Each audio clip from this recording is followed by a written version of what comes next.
Okay, so welcome to accounting. I think this is about the fifth lesson. And today we are continuing with our discussions on books of accounts, specifically the day books and the ledgers. So far, I think we've looked at what these day books are. We looked at 7 of them, what each of them is used for. The ledgers, 5 of them, what each of them is used for. And I think yesterday we ended on the source document, where we appreciated that the accountant normally refer to these documents to be able to record business transactions. So we mentioned things like the invoice, the receipt, the bank statement, the check counterfoils, etc. Okay, now today I want us to take a critical look at the format of these day books and how to prepare them. I think I gave you a glimpse of it the last time, right? But in today's lesson, we'll try and get into details and finish the first 4 day books. Now, when I say the first 4 day books, I'm referring to the sales day book or the sales journal, the purchases day book, the return invoice, and the return outwards. These 4. Simply because they have the same columns or format. Okay, great. So let's look at the sales journal. The first column is your date. So what is the date on which the transaction occurred? The second column is the particulars. So the particulars, first of all, take the name of the data. Okay, in the sales journal, the name of the data or the customer. However, sometimes the description of the goods may be given. So if the description of the goods are given, you also put it there, like for example, 100 bags of cement, 10 buckets of paint. So the description of the items, paint, cement, you put them there, right? Now, the detail column is a workings column. When I say workings, that's where you do additions, subtractions, okay, to be able to get the net figure or the net amount, which is now put at the amount column, okay? Now, when you put in the date and the various debtors, put the amounts there, the last thing you do is to get the total. So for each of these 4 day books, always you need to get the total. So if you are in the sales journal, then the total becomes the total credit sales. Okay. Now, let me also take you to the purchases journal so that you can appreciate that one.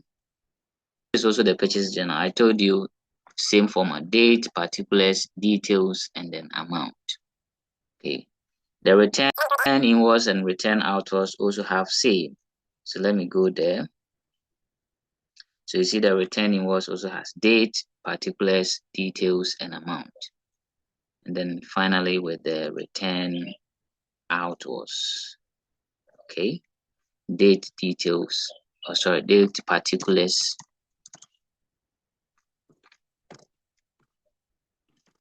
details, and amount. Okay. So all the 4 have the same columns, the same format. Okay. Now let's digest some of the information or transactions I've recorded in these day books, and then look at how you post them, because that is the key thing we have to be doing.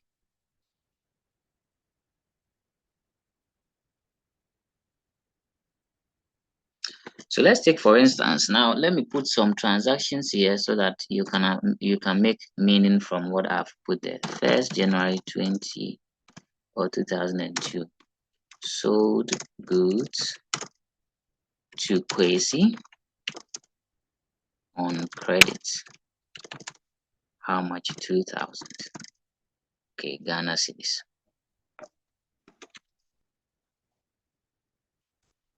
So if you look at the first entry I have made in this sales journal, right? It was a transaction where we sold goods to Kwesi with an amount of 2,000 Ghana cedis. So you see, you put the date, 1st January 2002. The name of the debtor, Kwesi, comes under particulars. And then here we don't have to do any calculations or working. So the the total amount represent the net amount, which is shown at the amount column. Okay, great. However, there are some cases where, like I hinted, you'll be given the description of items. Okay, so let me create an example here and then we see how we record it. So for example, let's say 15th January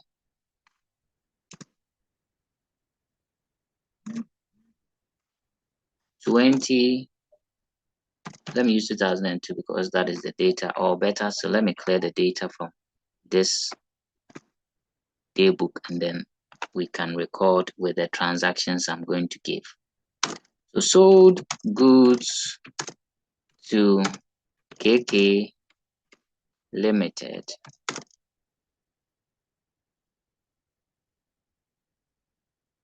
for the following.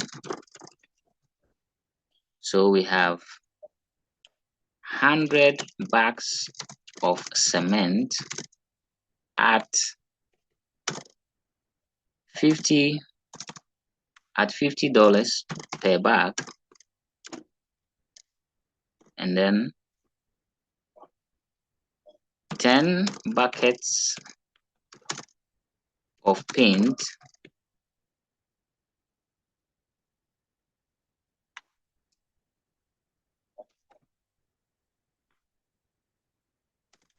at,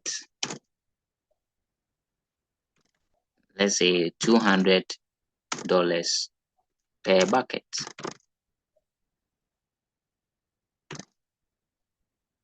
So look at it, this transaction. Here you sold the goods to KK Limited, but the goods have been described. You have 100 bags of cement and 10 buckets of paint. Now this is a credit sale, right? So what do? We have to record it. So you open your journal like this, your sales journal like this. You put in the date, which we all agree is 15th January 2002. Under the particulars, you put the name of the debtor first. So you all agree the name of the debtor is KK Limited, right? But here, the items or the goods have been described. So you also have to give the description of the items. So what items did we sell to KK? One of them was cement. That's the first item, cement. And you can also appreciate that here we have been given quantities and unit price. 100 bags of cement at $50 per bag. So we'd have to do some multiplication, right? Or workings. So that is where the detail column comes in, right? But this is how you present it. So cement, you can put a comma or a colon, right? 100 bags at, or you can use times, because in mathematics, at means multiply or times, right? So 100 bags times, what is the price per bag? $50. So if we multiply 100 by 50, professors, how much are we going to get? Yes, 100 times 50. Yes, Gabriel, go ahead. Please, 5,000. Great, so we get 5,000. Look at where I'm putting the figure under the detail column. The reason is that I also have to work out the 10 buckets of paint and add it to it before I can get the total value or the net value. Okay, so then I go down again and say that we also bought or sold paint to him. How many? 10 buckets multiplied by the unit price, which is $200. And I think that was going to give us how much? 2,000. So you can now appreciate that we've dealt with all the items here. So we can now get the total by adding the 5,000 to the 2,000. And that will give us the figure how much? 7,000. So 7,000 now is the amount or figure you put under your amount column. So anytime you are recording, transactions and you come across a credit sale transaction which has, different items, you also have to describe the items under your particulars work out the quantities and units, and get their separate total amount, add them, and then get the final figure. Please, any question before I continue? Any question? Any question? Okay. So the same applies to the purchases, right? You can purchase goods and they'll give you the description of the items, and you go about it the same way, describing the items, putting the separate figures under the detail column, you add them, and then you put the final figure there. Having said this, let me now introduce you to the point where, or let me ask this, because I'm sure professors will appreciate. Have you ever bought something from someone and the person told you that if you buy one, it is for example 20 cedis, but if you buy 5, I'll give it to you at 80 cedis? Who has encountered such a scenario before?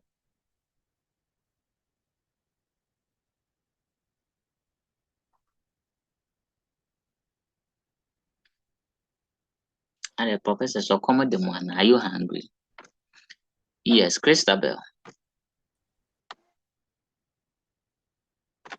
You have, eh? Can you give us your specific case? What did you buy? What was the original price, and what was the arrangement?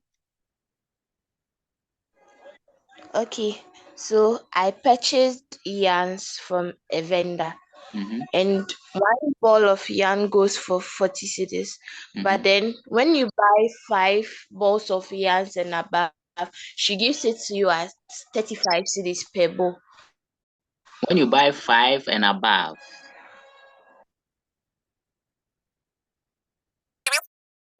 did I hear her right? When you buy 5 and above, right? Yes. Great. So would you agree with me that the vendor was giving you a reduction in the price because you were buying plenty? In other words, you get a reduction if you are buying plenty. Do you agree?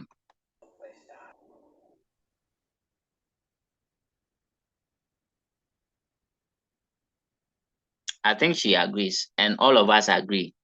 Okay, she's getting a reduction because it says one is 40 cedis, right? But if you buy 5 and above, so 40, if you buy 5, ordinarily you are supposed to pay like 200 cedis, but then she gives you at 35 cedis when you buy 5. So now it will be 5 times 35. The point I want you to pick here is that sometimes because you are buying the goods in bulk or you are buying plenty, the vendor or the the supplier or creditor can give you a reduction. Another scenario is you go to buy things from some people and they tell you already cash 50 cedis. If you pay later, 70 cedis. I think majority of us have also experienced this one as well. What is happening here? Again, the person is going to give you a reduction if you pay instantly or promptly. If you refuse to pay instantly or promptly, you will not get that reduction. Now, the issue is that in transacting business, people can reduce the price for you, or you can also reduce the price for people. This reduction phenomenon in accounting is called a discount. So professors, let's note it. A discount. So a discount is a reduction in the price of goods and services. In accounting, we have 2 types of discounts. In accounting, we have how many? 2 types of discounts. So let me put some of these things on the screen so that you take note of it.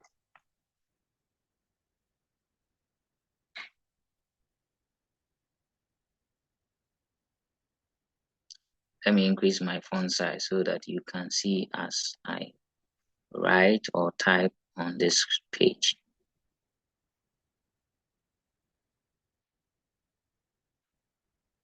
Okay. So the two scenarios I gave made you appreciate that in business transaction, people can reduce the price, and that is discount. So a discount is the reduction in price or in the price of goods or services. However, you appreciated that I gave two scenarios where you are buying plenty or you are buying in bulk, and where you are making payment instantly or promptly. So we have two types of discount.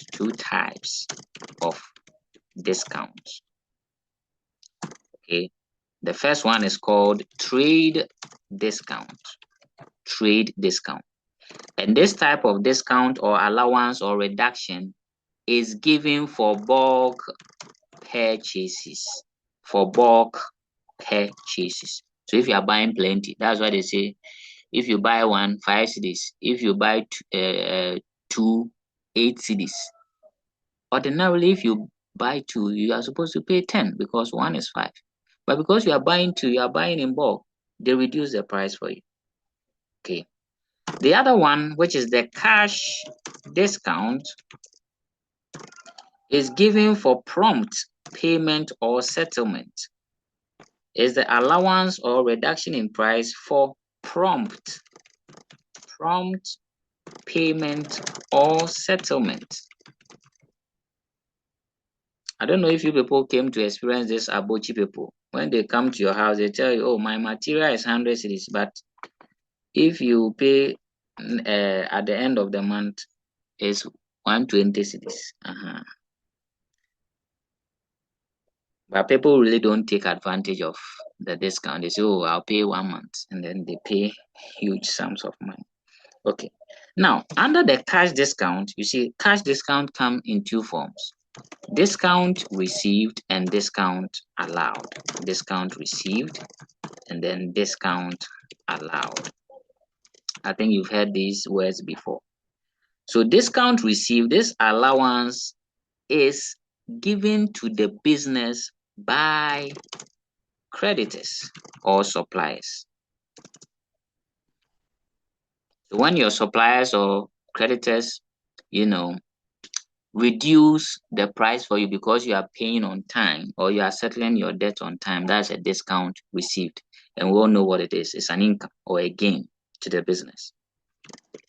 Then the discount allowed, on the other hand, is the business giving to who? Their debtors, given to debtors or customers.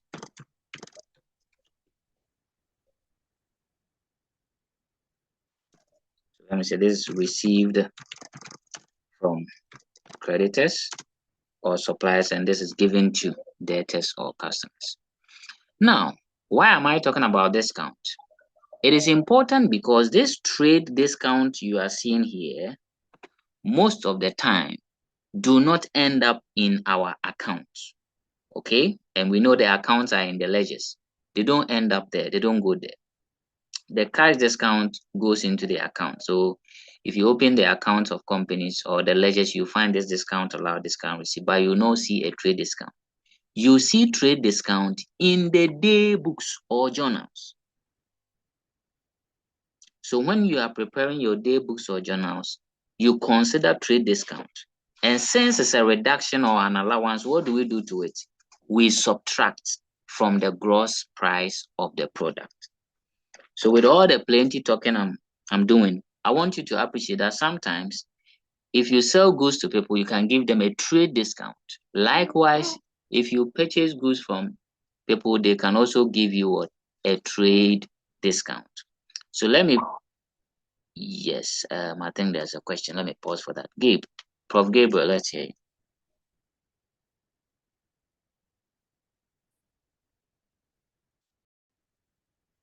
Yes, Prof, you can go ahead with your question.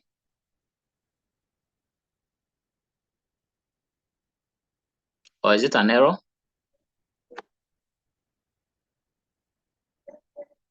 Your microphone is muted, so unmute and talk to us. I can see your hand up, unless maybe it's an error, then fine, I'll continue. But any question on that? Okay, yes. We are listening. Sir, please.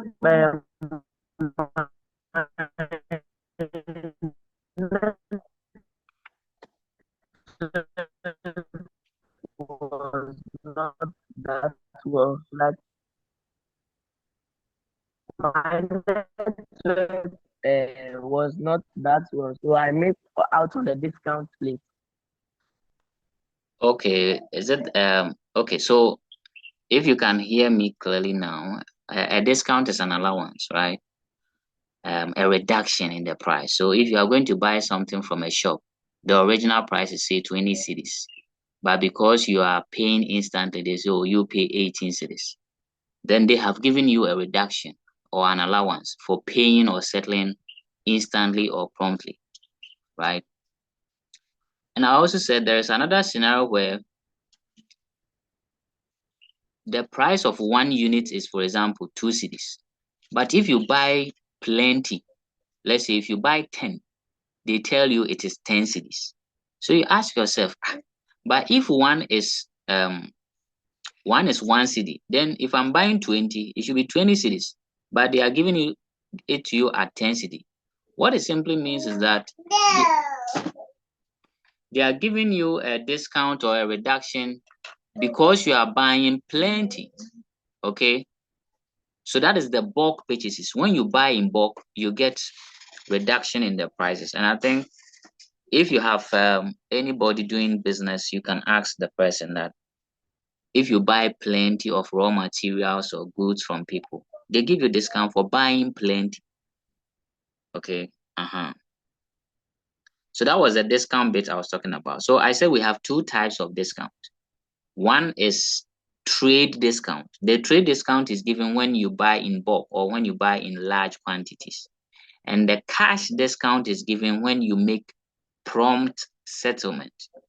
Okay, as in you settle the debt or you pay for the debt on time. And then under the cash discount, we have discount allowed and discount received. The discount allowed is the business giving to its debtors, and the receive is the business receiving from its creditors. So that was the point I made about the discount. Okay, any other questions?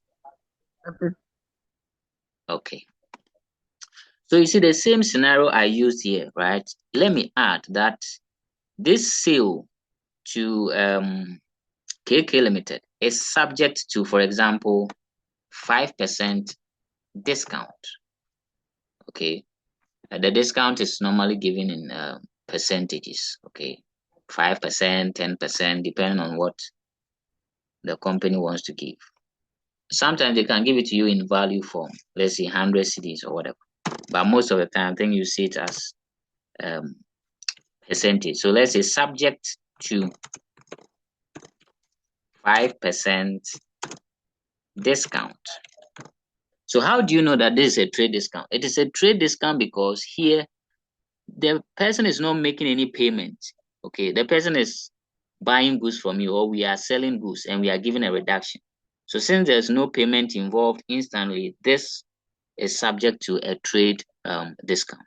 So look at how you work it out. So after you have written the name of the debtor under your particulars, gone ahead to give the description of the items, you've worked them out. Look at it. This time, the total does not come to the amount column because you are not done yet. Okay, so your total will follow under the detail column, 7,000. And then you now go and subtract or less. Okay.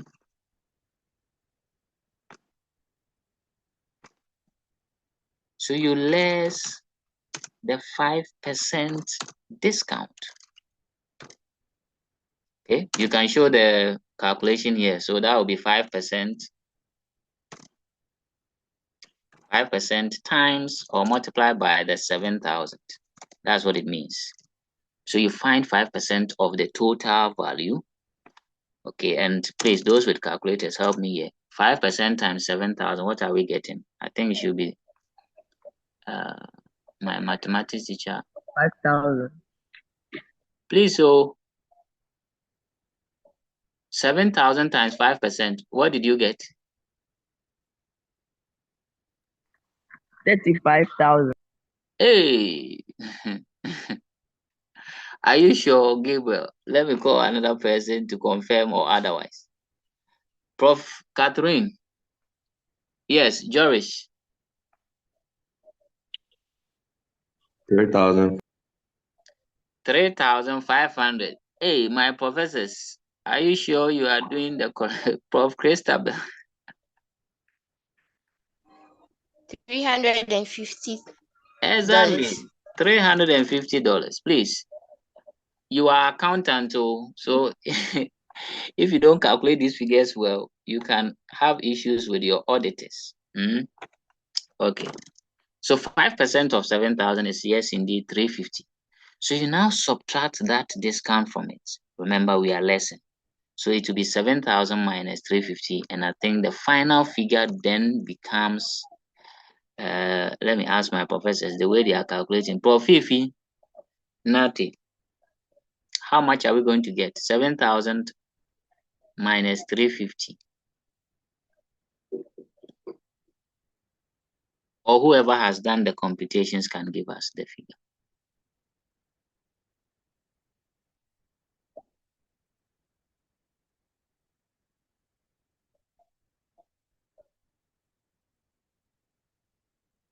Yes, Ewenam. 6,650. 6,650. Okay. Thank you very much, professors. So you see that then becomes the net amount you put under your amount column. Okay.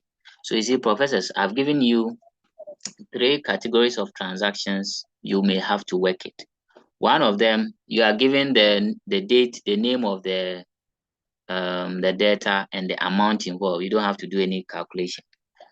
There's another scenario where you have to look at the calculation because you have quantities and unit prices, right?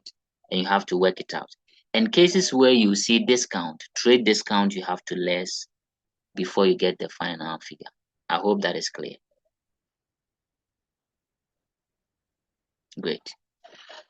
So if you were preparing the purchases journal, it will be the same, right? We did for the sales journal. Okay. Now, let me speak about the return invoice and return outwards. So the return invoice and return outwards is basically your debtors bringing back some of the goods to you in the case of return invoice, right? So again, you pick the dates, you pick the name of the person, and then how much the person is returning to you. However, it is important for you to also consider the trade discount when there is a returns. How do you do that? So you first have to check whether in the earlier sales or purchases there was a trade discount. So if there was a trade discount on that sale of purchases, then if the customer or debtor is doing a return inwards to the business, we have to factor that trade discount. Okay, I think it will make sense when we pick the first illustration. So professors, let's look at illustration 1. I think I have some few points here I want to. So the trade discount I hinted about, allowance of the price for bulk purchases. Any trade discount given or received is adjusted in the day books, and that is what I've demonstrated to you. Okay. The last point I made is that it is also important to adjust any trade discount on goods when there are return inwards or return outwards. This is important because when they give you the information about return inwards, normally they don't tell you of the trade discount. So you would have to refer to that transaction where there was the discount. Let me make an example so that you understand. Mr. Amwa Company Limited, I sell shoes. So I sell shoes to Christabel. right? 5,000 cedis. I didn't give her any discount. Then I sell goods to Dennis Hayfron, 10,000. I gave him a discount of 10%. Now, if Christabel is returning goods back to me, which is returning was, I would not consider any trade discount because the earlier transaction I had with her, that's the sales I made to her, I didn't give her any discount. But if Dennis is returning goods to me, I have to consider the discount I gave to Dennis. That is the meaning of what I'm saying. Okay. So let's look at the first illustration, and I think one of you should read the illustration for me so that we can begin solving it, and then the picture will get clearer and clearer. So who is going to do the reading?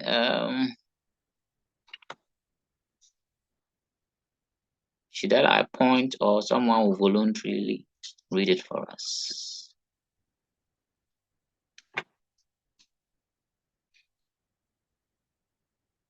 Oh, if you are not going to do it voluntarily, I'll do CCCC, Nanako, and I'll choose one of you. We shouldn't waste time on this. Who is doing the reading for me, please? Or you want me to pay you something for reading because you are offering a service? Yes, Prof. Clyde.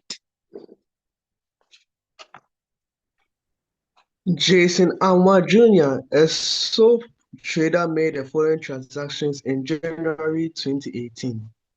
Second, credit purchases from Frempong, 4,000 Ghana cedis, Anima, 3,000 Ghana cedis, in each case a trade discount of 10% allowed.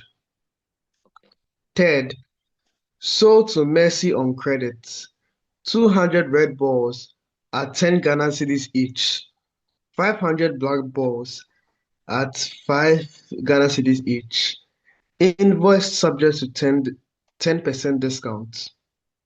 Fifth, credit sales to Bonsu, Ghana cedis 5,000, Banfo 3,000 Ghana cedis, subject to 15% discount allowed.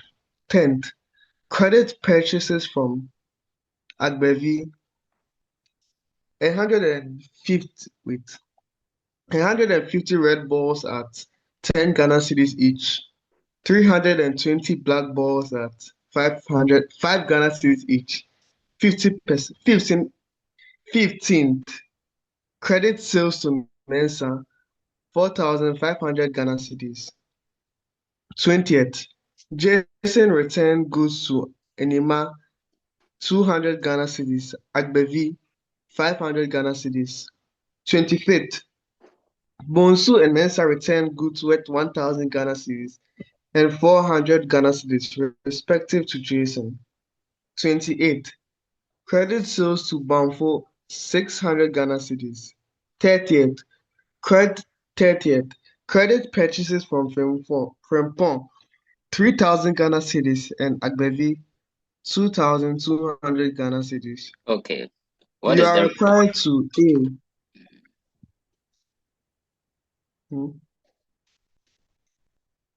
Okay, so we are required to do what? Open the relevant subsidiary books. And you all agree that a subsidiary book is also called a day book or a journal. So they want us to open the relevant. So how do you know what is relevant? You would have to see the transactions and then make your decision. Okay, so let's do that. So we have learned the day books, right? Sales, purchases, return inwards, return outwards, blah, blah, blah. We know what each of them is used for. So when you read the transactions, you'll be able to tell whether you are recording it in the sales day book or purchase day book or otherwise. So let's pick the first transaction because that's the beginning of solving the question. If you don't know which book to put the transaction in, then you are missing the point. So on the in this illustration, Jason Amwa is the business, right? Is the business. So we are preparing the account for Jason Amwa, the business. So we are told that on second, Jason Amwa, that's the business, purchased from Frempong, Anima, And in each case, there was what? A trade discount. So professors, which of the day books is this transaction going to be recorded? Is it not obvious that is the purchases day book? The answer is yes, purchases day book. On the 3rd, you have sold to Mercy on credit. That is what? The sales day book. On the 5th, another credit sale, sales day book. On the 10th, credit purchases day book. On the 15th, credit sales, sales day book. Now on the 20th, let me allow one of you to do that for me. Jason returned goods to Anima and Agbeve. Which of the books would we record this transaction in? Prof. Dennis Hayfon. Which of the books are we going to record this in?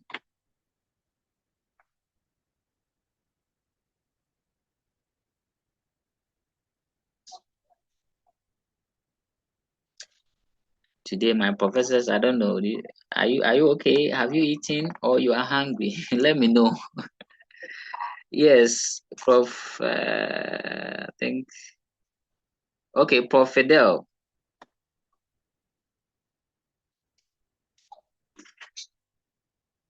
So please return was deep. Exactly. Return what? Please pick the word again. Return inwards. Return inwards day book. Okay, that is the gospel according to Prof. Fidel. Prof. Josiah, what is your gospel? Sir, please return outwards day book. Return outwards. So yes, now we have two parties. We have two political parties.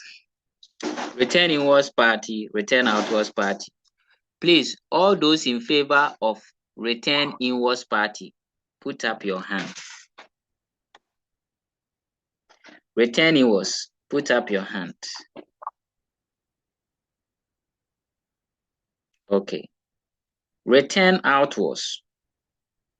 Let me see your hand.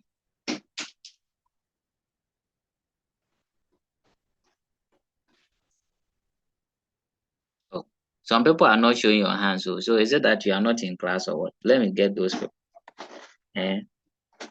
It's either you are for party A or party B. Prof. Stacy, Prof. Catherine, Prof. Jaden. I'm not seeing your hands, so.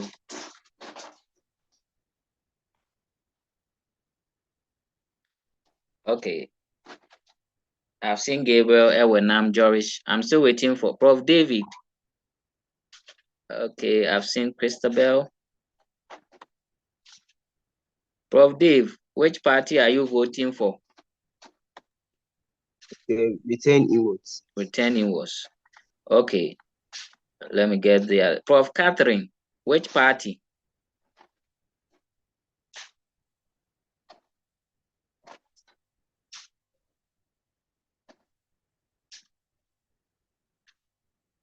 Prof. Catherine. Okay. I think Catherine may be. Okay, some people are typing in the chat. So Jaden says return. Did he say return inwards? Let me see.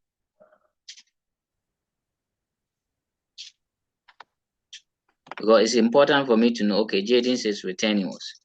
It seems the return inwards people are winning. Oh. Anyway, Electoral Commission, I'm coming to give the results. Obini Yem Wim. Please look at it. Look at the thing well. If you want to change your vote, you can change it before I declare the results. Jason returned goods to Anima Agbeve. People are saying return inwards, others are saying return outwards. Okay, what is the verdict? First of all, who is Jason? Jason is the business. Who is Anima and who is Agbeve? If you look at the previous transaction, Anima was the the person we purchased from. So Anima is a creditor.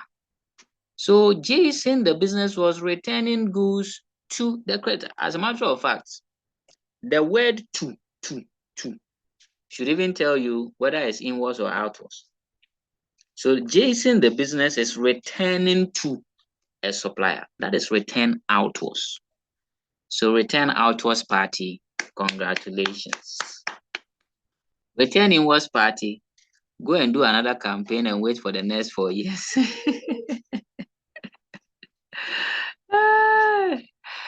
Please return outwards party. Let's tell return inwards. Better luck next time. Please let's unmute and tell them. Better luck. 4 years. Better luck. Better luck next time. 4 years. Better luck next time. Go and do your campaign. Go and do your campaign and come next year. Return inwards party. Don't worry. 4 years will come. And Kokromoti Power will go and vote them out. Okay. But I hope you understand that the business is returning the goods to suppliers. Somebody is now running away from his vote. He said mistake.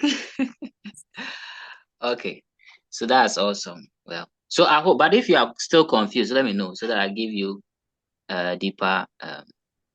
So just don't conclude that it's inwards or outwards. Okay, do the analysis and see, is it a supplier or a creditor or a debtor? Yes, Gabriel, let's hear your question.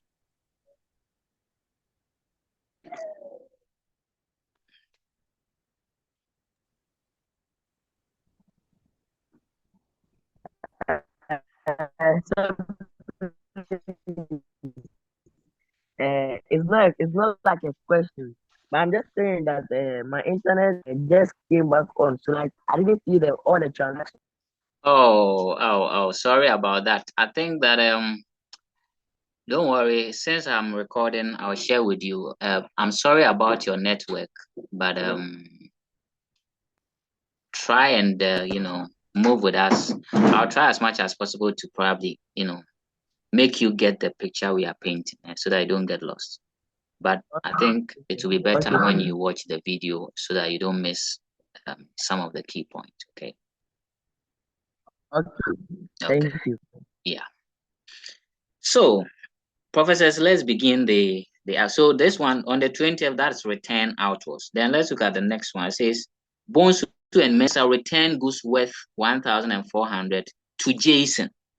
So if you are confused, go back. You see that Bonsu and Mensah, right, were people we sold to. So credit sales to Mensah and credit sales to Bonsu. So they are debtors. So if they are returning, then that's return inwards. Or return inwards is related to sales. So it's the people you sell to who can return goods to you. And the people you purchase from are those you can return out to. So please don't mix it up. Don't mix them up, okay? So let's prepare the relevant or the necessary subsidiary books. So let me create, so I think you can follow me as I do it so that you don't get confused. I'm going to do it side by side so that you can follow it well. In fact, if we are able to prepare the sales day book, then maybe you continue with the purchases and the other day books, or maybe we'll solve this together and then I'll give you one full question for you to try. Okay. So the question is on the left side, and let me create the day books here.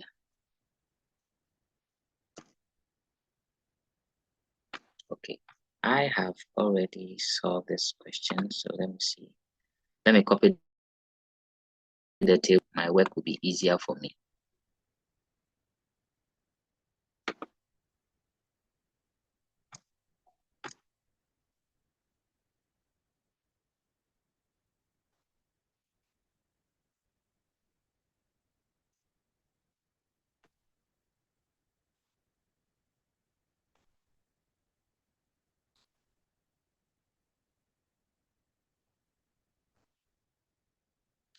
Okay, so that is sales day book. I'm copying the table so that I don't have to create the tables all over, but with the individual calculations or workings in there, we are doing it together. Okay, I'm not leaving you behind at all.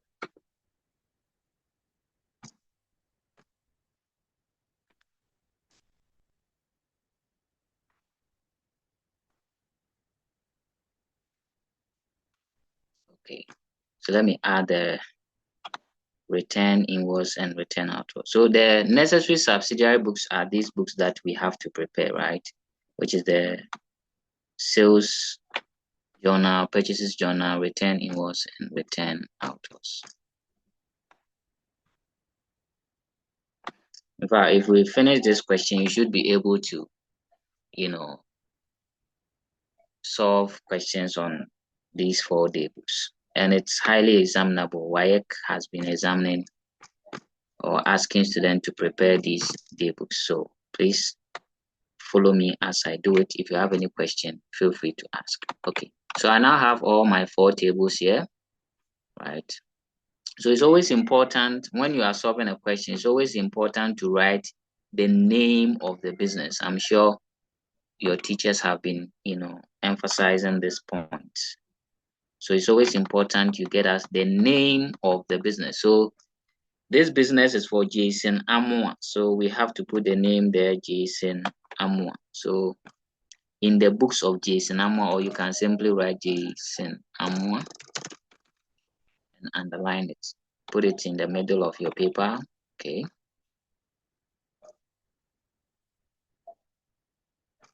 Okay. Then the first thing we are preparing is the sales journal. So also put that title there, sales journal or sales day book, whichever way you want to go is acceptable.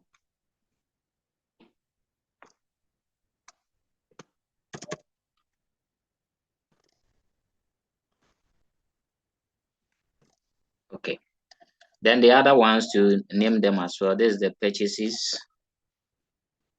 purchases journal. Then you go and label your return invoice, return outwards. Now, I always recommend to students that you do it, concurrently. Okay, some people would want to prepare only the sales before they come back and prepare. No, open all your journals or day books. Okay, so that when you read the transaction and it has to be in this journal, you go there right away and straight away and put the transaction there. So by the time you finish all the transactions, you are done with all your day books. Okay, great. So now let's go to the question. So the first transaction, as we all read, is credit purchases. So this one has to go to the purchases journal. So you come to your purchases journal, which I believe all of you can see on the screen, right? The first thing you put there is your date. And this date is 2nd January 2018. Then you go to the particulars. Now here, note, the purchases were to 2 people, Frimpong and Anima. Deal with them, according to the order in which you did the purchase. So here we sold to Frimpong first. So the name of Frimpong would appear, Frimpong. Okay. How much? 4,000. But we are told that in each case, we gave them, or they gave us, a discount for these purchases. So our suppliers or creditors, they gave us the discount. So look at what happens. You put the 4,000 there, then you now come and subtract. You subtract the discount. So less 10% discount. We are doing so because the question says in each case. So it means that Frimpong, we gave him we received 10%. Anima 2 also gave us 10%. So 10% of 4,000, you can do your computation here. 10% multiplied by 4,000. I think that will give you how much? Is it 400? Yes, I believe so. 400. So for Frimpong, the net figure will be how much? 3,600. Then we now go for Anima, the same date because the date hasn't changed. So Anima. In her case too, 3,000. And there was a discount of 10% as well. So less 10% discount. You can show your workings. 10% multiplied by 3,000. If you omit this part of it, you will not be penalized that much, but it shows that yes, you are on top of your. So 10% of 3,000, that will be 300, right? And then we subtract that to get the net figure, which will be 2,700.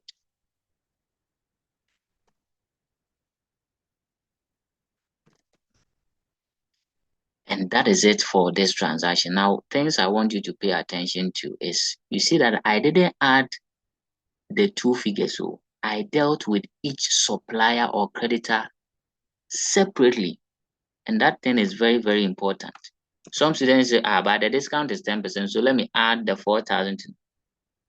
Please, you might make mistakes. As a matter of fact, in the sales day book, purchase day book, return inwards, return outwards, we deal with each person separately. Don't add, two or more people's transactions together. No, that is not permissible. So that's the first transaction recorded beautifully there. Any question before we go to the third January sales? Any question? Okay, I believe you are following. Please don't sleep off.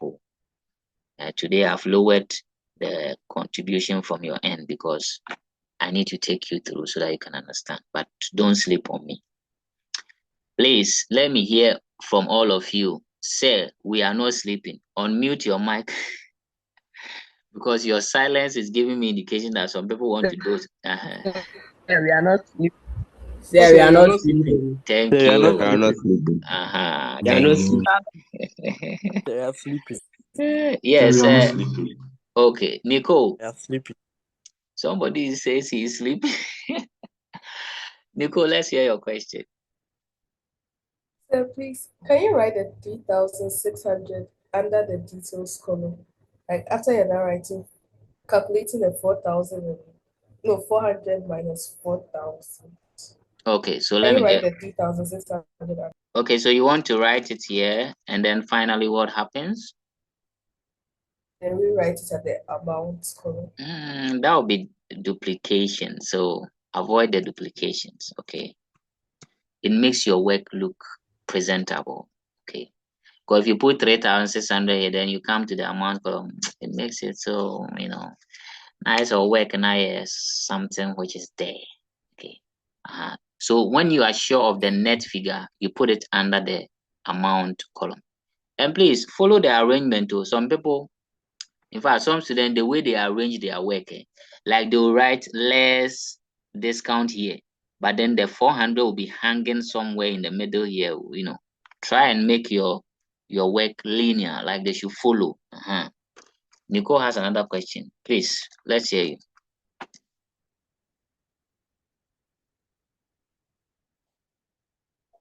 Sir, please, must you underline the 400 and the 300? Yes, because that shows that you are moving on to a net figure, right? So in accounting, when you are adding or subtracting, you need to draw the line for us to know that the net figure is either the result, being it the difference, or the total. So you need to underline.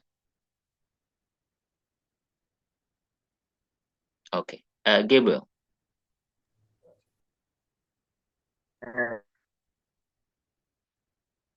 Sir, please, I wanted to know why the 3,000 is at a place where it's supposed to be.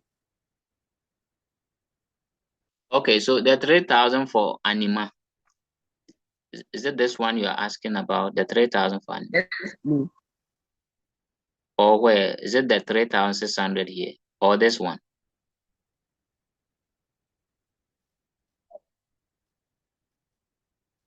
The 3,000. Okay. So it is here because you see how much did we purchase from her? We purchased goods worth 3,000. But we put it at the details column because we need to subtract. Oh, okay. Okay, so okay, so I get it now.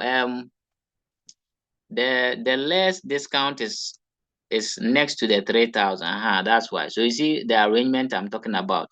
If you are not careful, then your figures will be giving you a different meaning, right? So Gabriel, so it should be Anima 3,000 less the discount. So this now the good arrangement. Thank you for that. So at least it should be on the same line. So I think that was what he was drawing my attention to. Great. Because I'm doing it on a plain sheet, but if you are using the exercise book, the lines has yes, the lines have already been drawn, so you won't have this problem. Okay, thank you for the questions. Let's go to the third transaction. I think we have some 40 minutes more. Please. I know the timing. If you are bringing it accounting there, if you are better Amenda, Odape, Asamaba. On the third, sold to Mercy on credits. So this sales, credit sales, right? So it goes to which of the books? The sales journal or the sales book. So quickly, you go to your sales journal, right? You put the date there, 3rd January 2018. Then you come to the particulars. The first thing is the name of the customer. Some people put the description before the name. No, the name should come first. Then we are told that we sold to him 200 red balls and 500 black balls. So you remember I told you this, you have to give this description.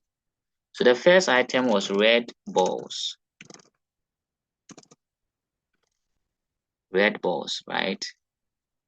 200 multiplied by, the price was 10 Ghana cedis per ball.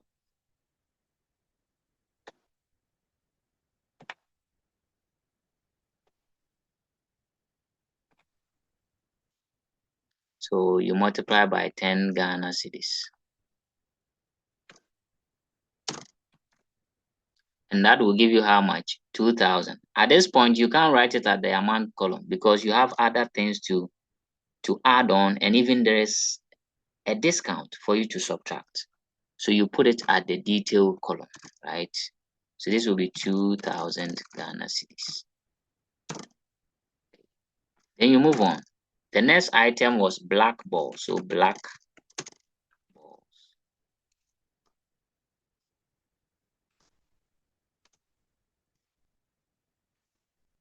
That one too was 500 times, that was 5 cedis each.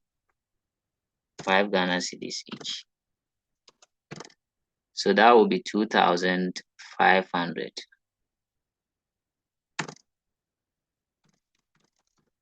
Okay.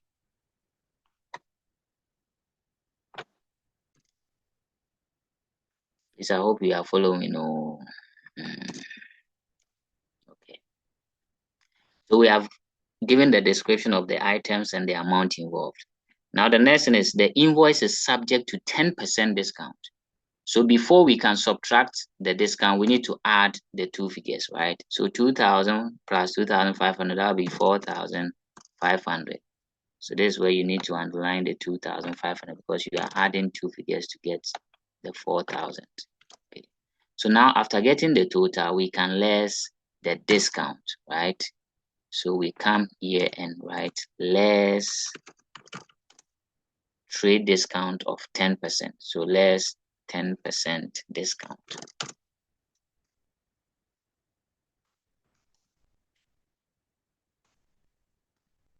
So 10% multiplied by 4,500. Somebody is saying, sir, the thing is plenty. Trust me, in WASI, they don't give you huge data that you have to, worry about. So this will be 450, right? 10%, 450. So when you subtract 450 from 4,500, please, my professors, what would you get? Calculator people, computer people. How much are we getting?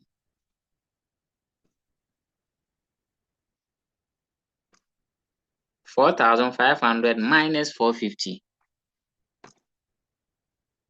Prof. Stacy, how much would you get?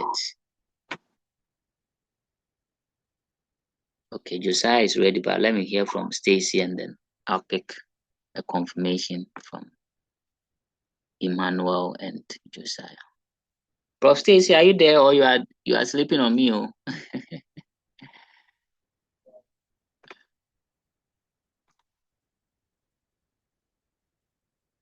I think Stacy is now going to look for her calculator. Okay, Fifi, let me get your figure.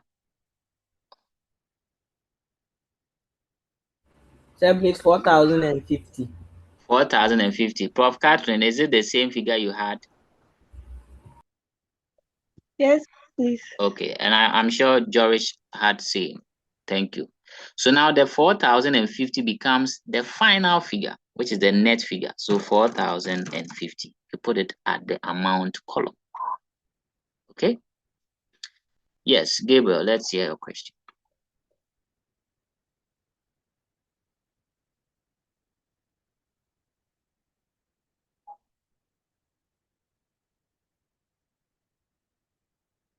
So this first, I was not seeing the screen. Okay.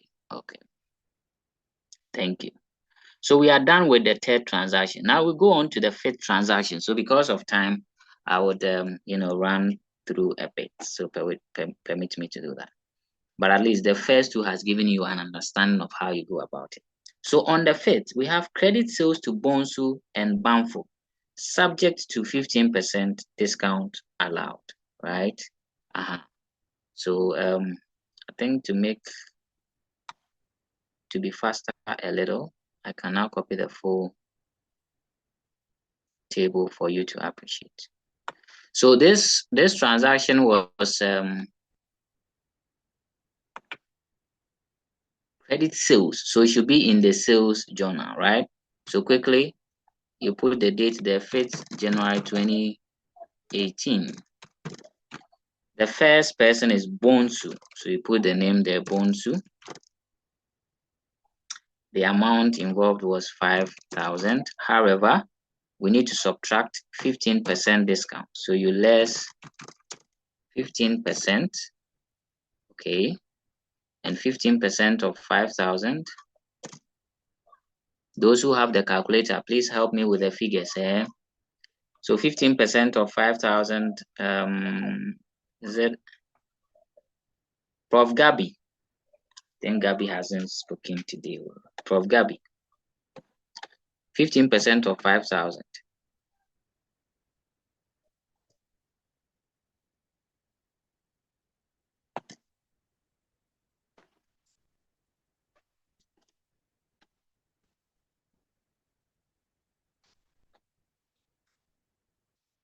I think the silence means that these professors don't have their calculator available. Please, next time, let's get. Okay, how much? 7,500. Hey, Professor Gabriel, the way you are calculating your percentages. Yes, Emmanuel and Catherine. Yes, let me get your figures. 750. 750. Prof. Gabriel, the way you are inflating your figures. Okay.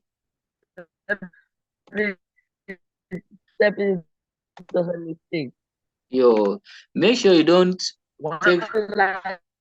Zero came to add unintentional. Yo, when you get a job as an accountant and you add zeros, you end up in trouble. So the net figure will be 4,250. Okay, so that's for Bonsu. Then you do same for who? The next person, which is Bamfo. Okay. So because of our time, let me go pick the solution so that at least you appreciate better. Because we need to finish this so that you understand fully. And then I can probably give you one question to try over the weekend. Okay.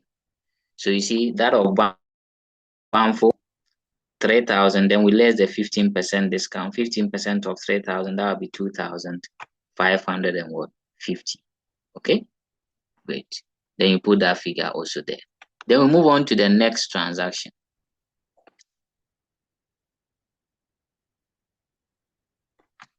So let me delete these ones and then come and copy these tables there so that we can be doing the comparing concurrently. Okay. But I believe you have understood how you do the entries based on the first two things that I did, the calculations and what I did. Okay.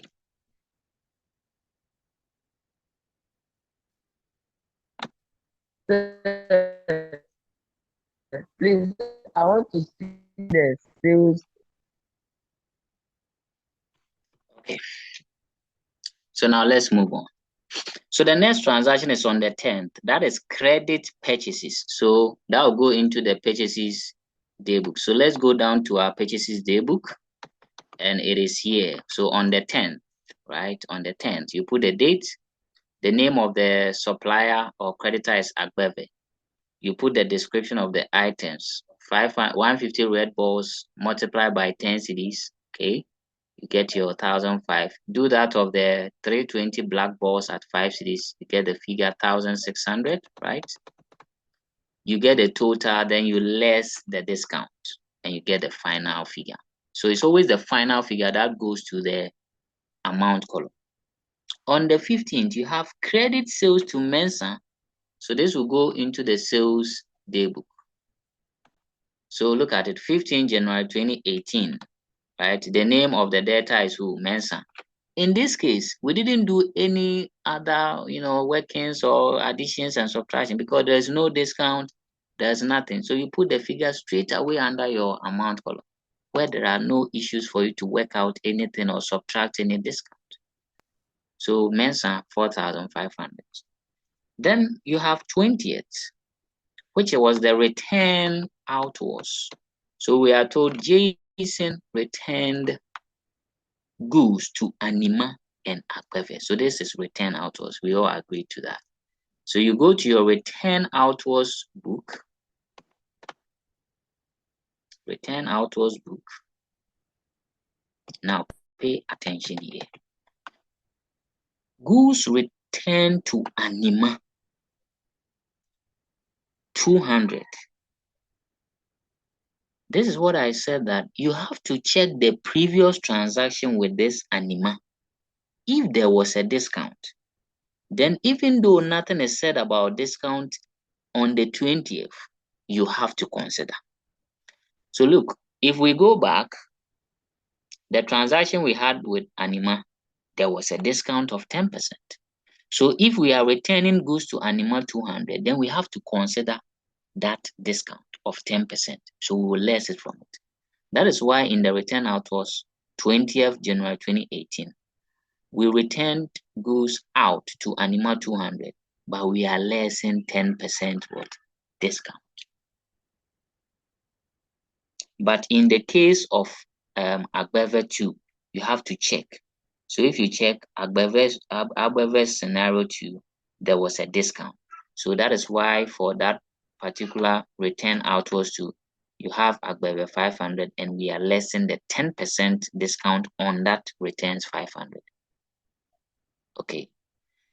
Now, somebody will ask a question. What do you say? Maybe Anima is appearing 2 or more, then which one do you pick? The question will always guide you by giving you the date, on which that transaction occurs so that you can refer to it specifically and pick any trade discount. So when you are doing the returns, be very careful because the returns transaction will not tell you about the discount. So you would have to go back to check the previous transaction, the previous purchases. If there was a discount, then you also apply it, right? Gabe, let me finish up with the next one so that we can get things in perspective. Okay, now look at this one. Bonsu and Mensa returned goods worth 1,400 to Jason. This is return inwards. So let's go to return inwards account. And I think you appreciate something there. So look at it. For Bonsu, the return was how much? 1,000. We had to go back and check the transaction with Bonsu earlier. That's the sales. And you realize that for Bonsu, there was a discount of 15%. So if Bonsu is returning goods of 1,000, we also have to consider that 15% discount. But that of Mensa also returned goods 400, right? But if you check the transaction with Mensa, there was no trade discount. So that one, the returns would also not be affected by any discount. That is the point I'm making, that when you are doing your returns, inwards and outwards, check for the previous transaction. Because before you can return goods out to your creditor, it means you purchased goods earlier. So go and check that purchases. Okay, now I can take Gabriel's question. So Gabriel, let's hear you.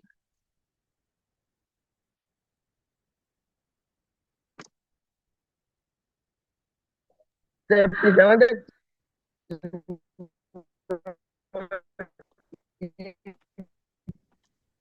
Oh, I think Gabriel's network is worrying him, but I'm really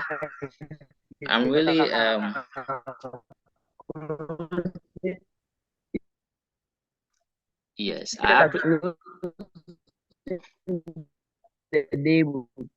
and then the total credit sales transferred to the sales accounting. Oh, don't worry, we'll get to that point. Don't worry, we'll get to that point.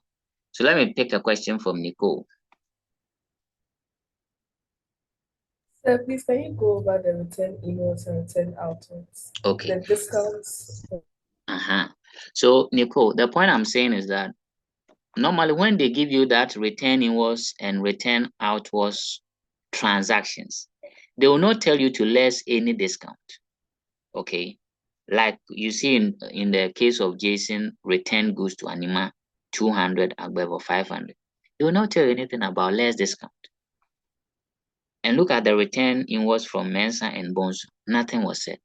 So I'm saying that when you are going to record, because if you are not careful, let me demonstrate it here. If you are not careful, then on the 20th transaction, all that you do is that you put 20th January 2018 Anima, then you put the figure. Let me demonstrate that here for you so that you get what I'm saying.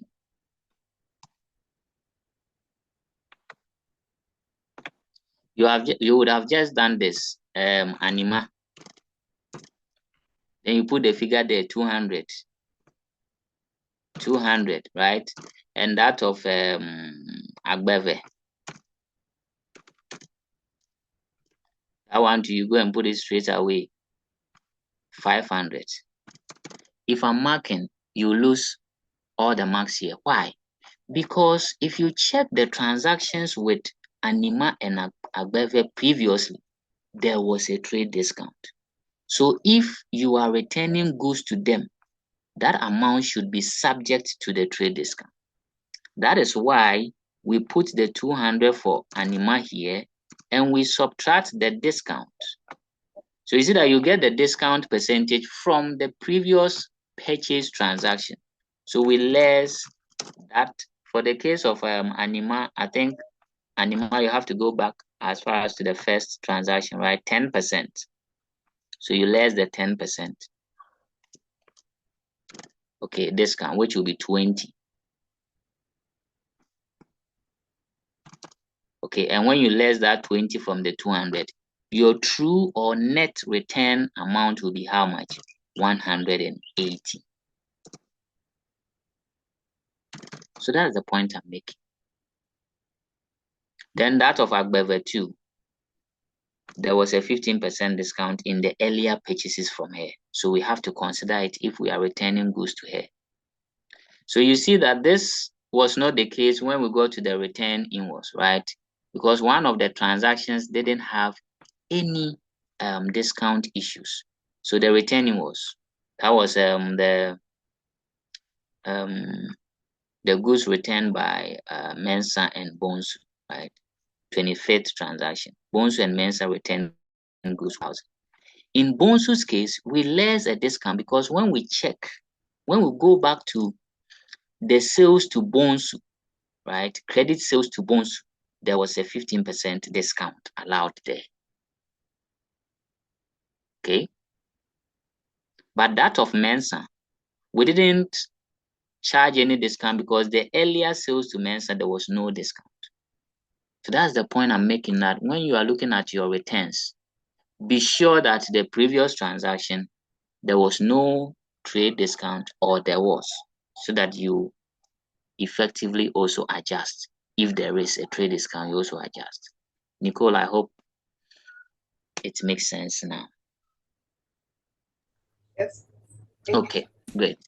So I think we'll wrap up by looking at the last thing, that is, after you are done with these entries, you have to get the totals for each of the day books.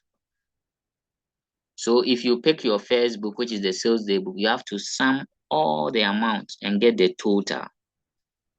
If you get the total, you need to put a date there.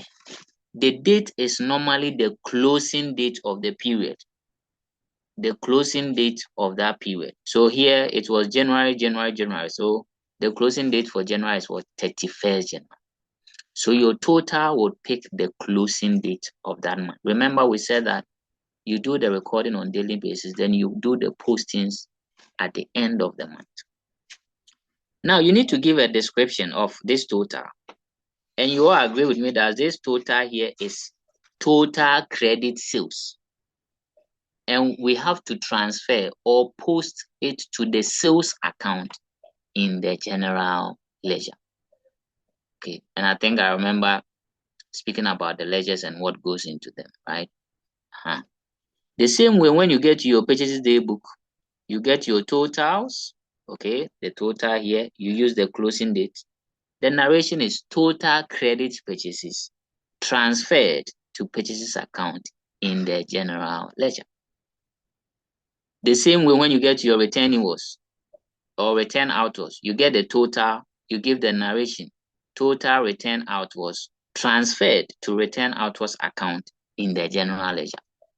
We are saying the general ledger because all these accounts will be found in the general ledger.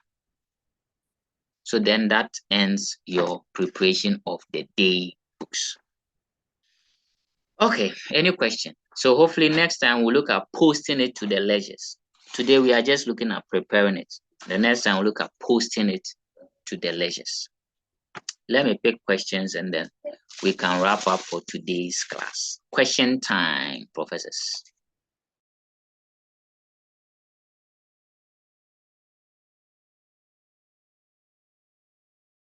Yes, Nicole, go ahead. Please, if you are asked to write the information or the items found in a journal, what would you write? If they ask you to write what? To write the information or the items found in a journal, what will you write? Well, I think you people are trying to use me to solve your vacation assignment. Okay, so don't worry. By the time we are done with books of accounts, you know some of the content or features of what? A journal. So one of them is every journal has a date column. It has particulars. It has a column for the amount. More so, it also have the name of either the debtor or creditor. So imagine if you are dealing with the content of a sales journal, then you have the name of debtors there, right? Okay. Say another one. Yes, go ahead. So the uses of a journal, can you state each, let's say the sales day book, you write the use of the sales day book as a use of a journal? So yes, I know this question is a bit you know, problematic in the sense that if you are not careful, when they ask you to write the functions of journals, you have to note we have the journals, okay, which is the day books, and then we also have the general journal. The general journal is sometimes referred to as the journal.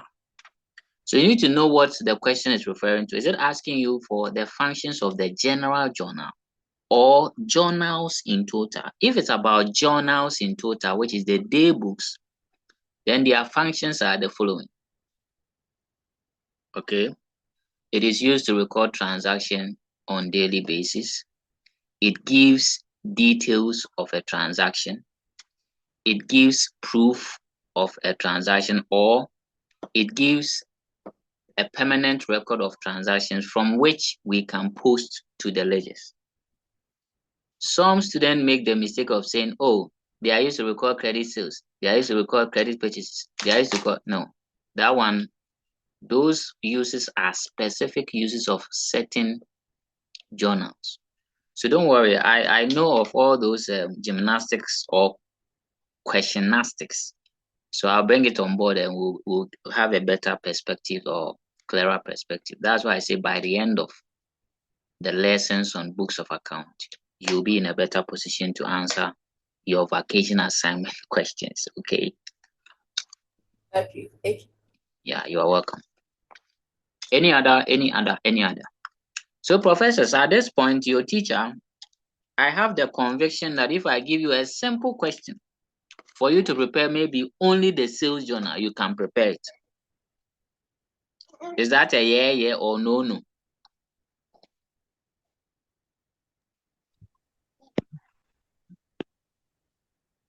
Yeah. Only one person said yeah.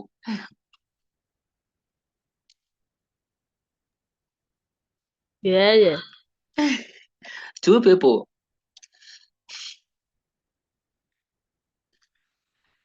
Prof. Emmanuel, is that a yeah or no?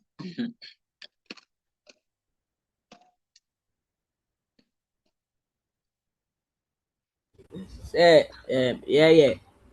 Okay, if you think that, oh, you can do something, then don't say yeah. Say me yeah. Anyway, but I believe that you can do something when I give you a simple transaction for you to record. So I think I'll share something like that for you to try. Okay. But I'll share the video too so that you can refer to it and get the understanding better and then apply to solving the question. It's going to be a long weekend tomorrow, Saturday and Sunday. So I think I'll put something small for you to prepare these day books for me. Okay.